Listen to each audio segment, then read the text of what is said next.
สาธุสาธุสาธุค่ะวันตอนวันเมื่อไหร่เนี่ยก็เฮาขามาเหลตีวัดห้วยปากก้างที่เมืองเกียงไฮ้เนี่ยค่ะเนาะกำในข่าวคาเตอ่อนปีน้องๆเขาเข้ากับด้วยตีแต่วัดจะมีคนอินในว่ามันเป็นสิ่งที่ไว้เนี่ยค่ะ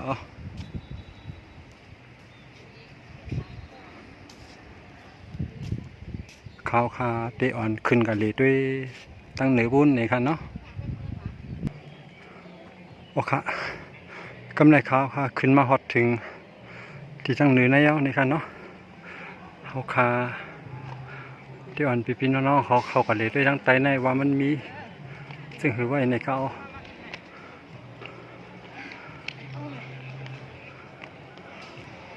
โอเค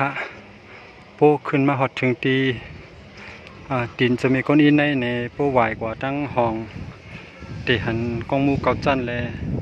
สลบสาราในนี่ค่ะเนาะโอเคในก็เป็นตีไตวัดสมัยก้อนอินในนี่ค่ะเนาะที่มีหุ่นหางสมัยก้อนอิน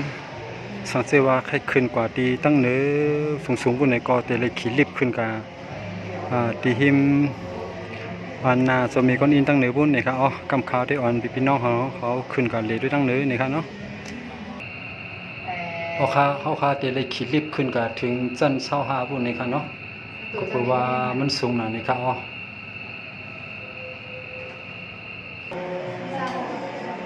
นี่ก็เป็นจันเศร้าหานี่ค่ะเนาะ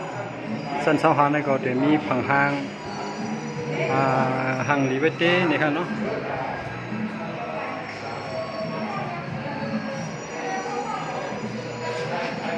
กันในเพราะว่าเขาขาขึ้นมาตีตั้งเหนือจะมีก้อนอินในตีหิมจำได้ถึงลูกตาจะมีก้อนอินในตีหันหุ่นหางเส้นในนี่ครับเพราะว่าเขาขันลูกตีปุ่มลำตีหน้าผักจะมีก้อนอินในตัวลงกว่าตั้งใจในเขาขาแต่ละหันเหมือนซึ่งนางปุ่ม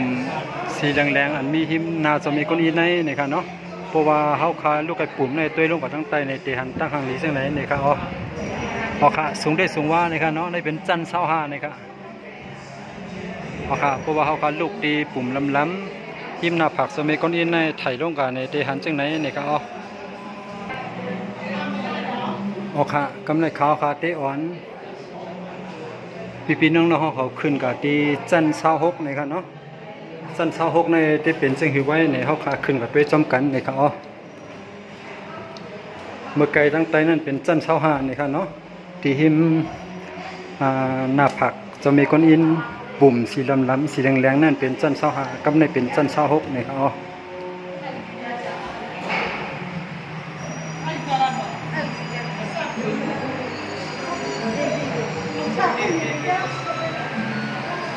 ในก็เป็นจันเศร้าหกนี่ครับเนาะ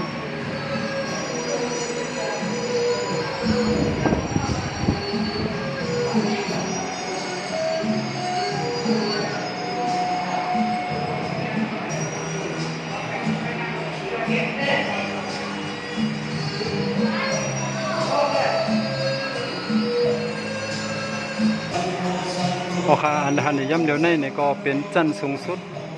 จันเศร้าหกในกันเนาะจันเศร้าหกที่หุ่นหางสมัยก้อนอินที่อันเขาขึ้นมาเมื่อไกลในครับเนาะสังว่าพี่น้องเขาขึ้นมาเลยในก็ขึ้นมาไวมาสามาเลยไรในครับเนาะที่วัดห้วยปากก้างเซตอนเจียงไฮ้ในครับ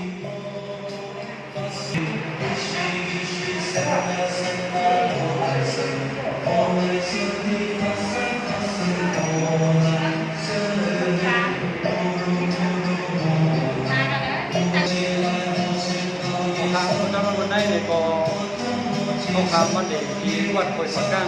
เจตอนเก่งไห้ครับเนาะที่ในก็เป็นวัดสมัยก่อนนี้เขาพัดจุกอยู่ในก็เป็นจันทร์เท้าหกนะครับเพราะว่าพี่น้องของมีคือตั้งวันเด็กที่เก่งไห้ก็มาเป็นเด็กที่